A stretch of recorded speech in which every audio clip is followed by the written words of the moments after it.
주시는 하나님 말씀은 유다서 1장 17절에서 23절까지 말씀입니다. 저와 여러분이 한 절씩 교독합니다. 사랑하는 자들아, 너희는 우리 주 예수 그리스도의 사도들이 미리 한 말을 기억하라.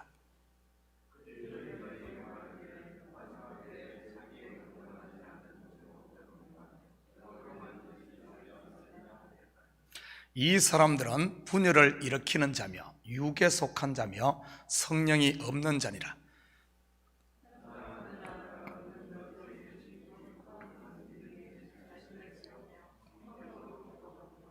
하나님의 사랑 안에서 자신을 지키며 영생에 이르도록 우리 주 예수 그리스도의 긍휼을 기다리라.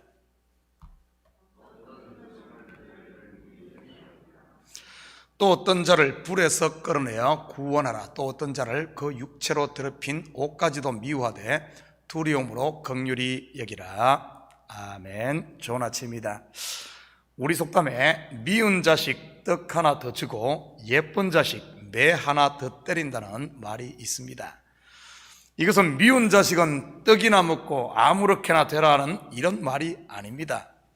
밉다고 더 미워하면 결국은 관계가 깨어지고 돌이킬 수 없게 되기에 더 많은 관심과 사랑으로 돌보아야 한다는 이런 말이겠지요.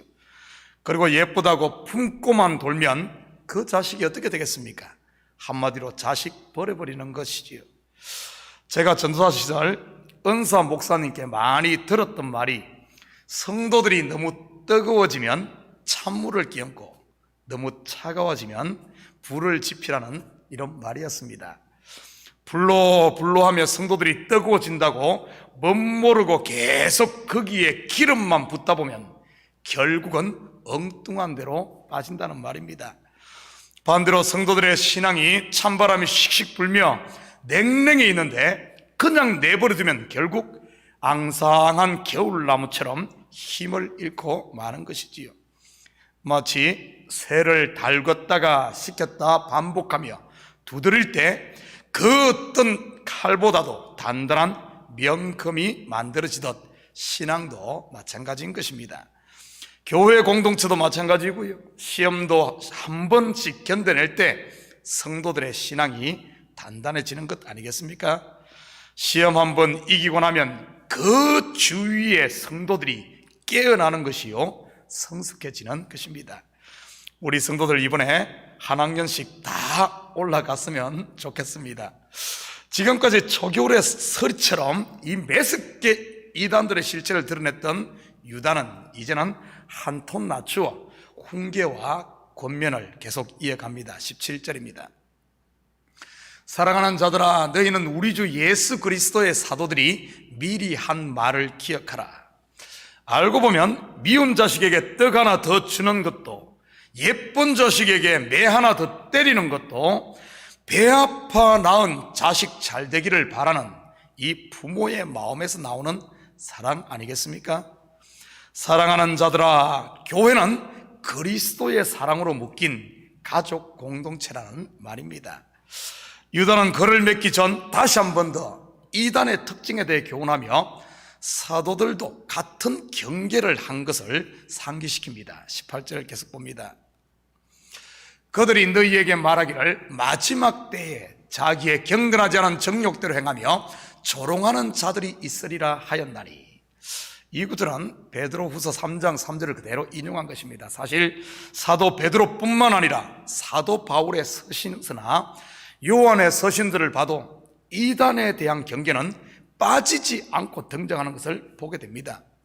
신약의 서신서들을 깊이 있게 공부해보면 3분의 1의 분량을 할애해서 십자가의 도인 복음을, 그리고 3분의 1은 교회 공동체 생활에 대한 윤리적인 것을, 그리고 나머지 3분의 1이 바로 이러한 거짓 교사나 이단에 대한 경계를 다루고 있습니다. 그만큼 잘못된 가르침인 이 가라지가 우리의 신앙에 얼마나 많은 영향을 미치는가를 볼 수가 있는 것이지요.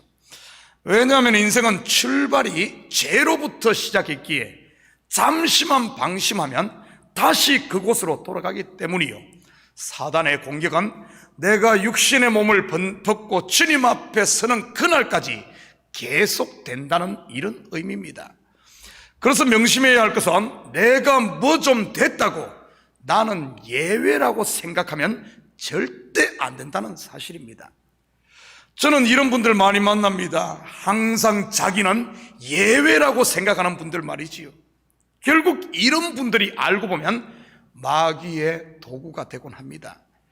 내가 선질로 생각하신 분일수록 넘어질까 조심하시기 바랍니다. 하나님 앞에 바로 선 사람은 자기가 항상 죄인 중에 괴수로 보이니까요. 그러니 어떻게 남을 정죄하고 판단할 수 있겠습니까? 하나님과 사람들 앞에 항상 감사하고 죄송할 수밖에 없지요. 이것을 다른 말로 은혜라고 하는 것입니다. 그렇다면 유다가 인용한 사도들이 말한 마지막 때는 언제일까요? 먼저 마지막 때를 크로노스적인 물리적인 시간으로 봐서는 절대 안 됩니다. 성경에서 종말이나 마지막 때라는 말은 물리적인 우주 대폭발이나 지구 멸망을 말하는 이런 겉의 것이 아니라는 사실입니다. 하나님의 관심, 성경의 이야기는 전부 나를 구원하는 나의 이야기지 어떤 우주 그런 이야기 하는 것 아니에요. 이런 눈에 보이는 그것을 가지고 보이지 않는 영적 세계를 설명해 주기 위해서 끌어온 건데 그 실체는 못 보고 전부 그런 쪽만 쳐다보니까 10년, 20년, 30년을 신앙생활해도 내 마음 하나 내려놓지 못하고 양보하지 못하고 끌어안고 있는 이런 엉터리가 되는 것입니다. 바로 알아야 됩니다. 그렇다면 마지막 날은 언제를 말하는 것일까요? 사도행전 2장 17절입니다. 하나님이 말씀하시기를 말세에 내가 내 영을 모든 육체에 부어주리니 너희의 자녀들은 예언할 것이요 너희의 젊은이들은 환상을 보고 너희의 늙은이들은 꿈을 꾸리라. 베드로가 인용한 이 구절은 요엘 선지자가 한 예언입니다. 여기서 말세 또는 마지막 날은 예수 그리스도의 십자가와 부활, 성천 그리고 오순절 성령 강림으로 영혼의 추수가 시작된 때를 말하는 것입니다. 물론 지금도 마지막 때이고요. 쉽게 마지막 때는 오순절 성령 강림부터 하나님께서 구원하기로 작정한 마지막 한 영혼까지 다 추수하는 때를 말하는 것입니다. 우리 그런 표현하죠. 지금은 말세 지말이다. 그러면 앞으로 100년 후에는 말세 지말의 지말이다. 1000년 후에는 지말의 지말의 지말의 지말이. 여러분, 이것은 우리가 자꾸 성경을 겉으로 보니까 그런 이야기가 나오는 거예요. 나 개인으로 말하면 예수님을 영접하고 거듭난 때부터 육신을 벗고 하나님 앞에 서는 날까지가 다 말세입니다. 그러니 성도들은 매일매일이 나무로 말한다면 가지 끝에 생장점에서 사는 것이지요. 매일 죽고 매일 사는 그런 삶 말입니다. 그것을 말세라고 하는 거예요. 출애굽 용어로 말하면 가보지 않은 길을 매일매일 걷는 그 상태, 그리고 매일 주어지는 오늘의 만나를 먹는 그 상태, 그것을 성도들의 말세라 그런 겁니다. 그러니 주님 없이는 단 한 걸음도 걸을 수 없는 그런 삶, 그게 바로 말세인 것이죠. 끝점에서 사는 겁니다. 끝점. 그렇다면 이러한 마지막 때 정욕대로 행하며 조롱하는 자는 누구일까요? 우리는 보통 이런 이야기가 나오면 쉽게 믿지 않는 세상 사람들로 생각하기 쉽습니다. 그런데 성경은 그들에 대해 말하는 게 아닌 교회 안, 더 구체적으로는 내 안에서 일어나고 있는 일을 말하고 있는 것이지요. 먼저 교회 공동체로 본다면 성령이 역사하면 반드시 그곳에는 또한 쫓겨나는 무리가 있기 때문에, 쫓겨나면서 그냥 쫓겨납니까? 아니죠. 반드시 조롱하는 무리가 있게 마련입니다. 겉의 것에 매인 성도들 입장에서는 이 성령의 역사, 이것을 미친 것처럼 보니 말이지요. 마치 오순절 성령 강림으로 120명의 제자들이 방언을 하고 하나님의 놀라운 일들을 선포하자 나타난 반응이 무엇이었습니까? 성령 충만한 그들을 향해 세술에 취하였다고 조롱하지 않았습니까? 이렇게 조롱한 사람들은 다름 아닌 천하 각국으로부터 예루살렘 성전에 예배하러 왔던 경건한 디아스포라 유대인들이었던 것입니다.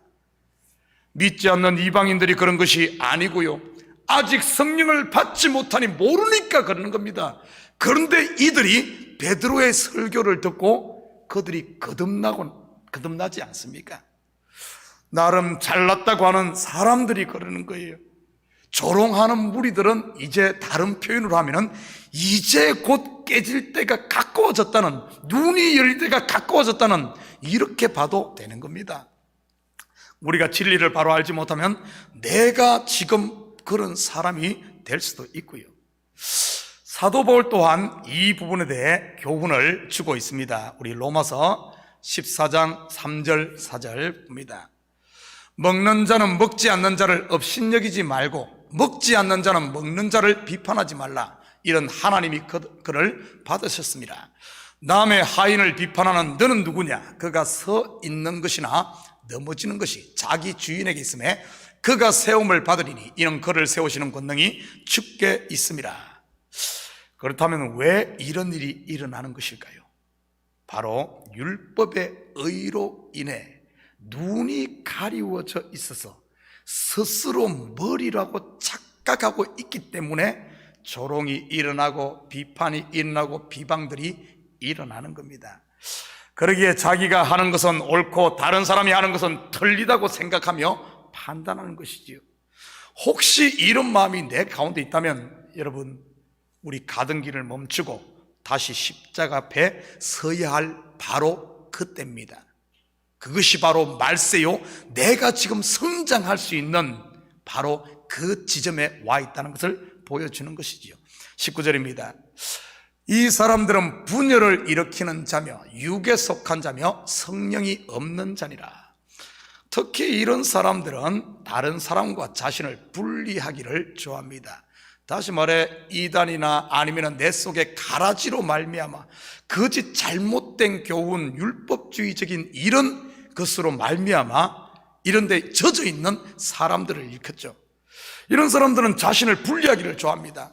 자기들은 탁월한 영에 속한 자라고 자랑하며 자기들만 그런 줄 그렇게 생각을 하죠.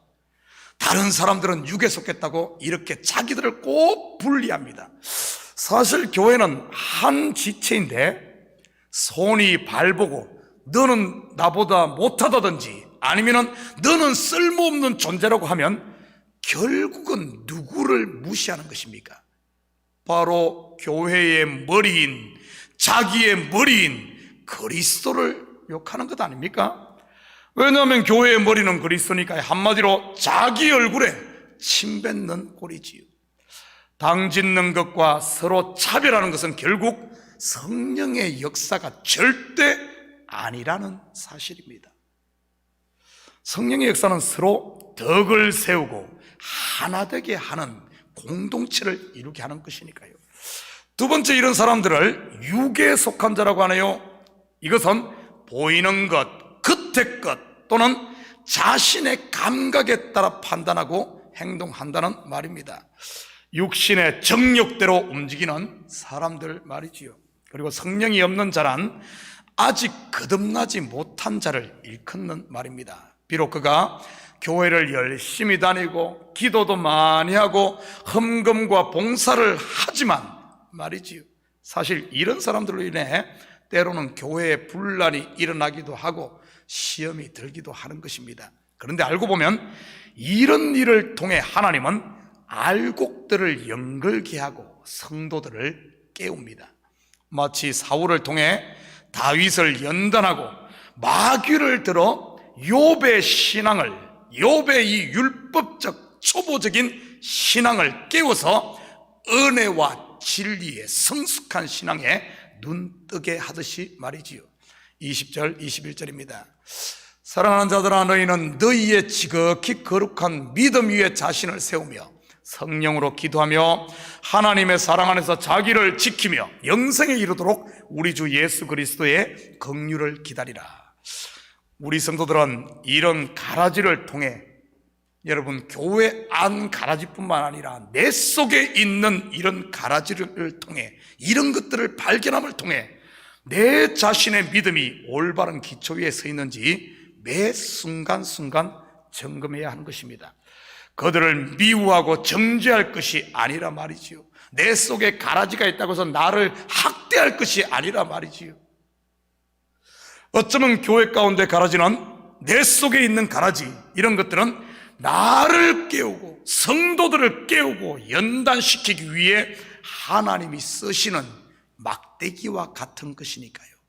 그러기에 가나안 땅을 정복하고 정복하지 못한 남은 그것들을 통해 나중에는 하나님께서 어떻게 사용합니까?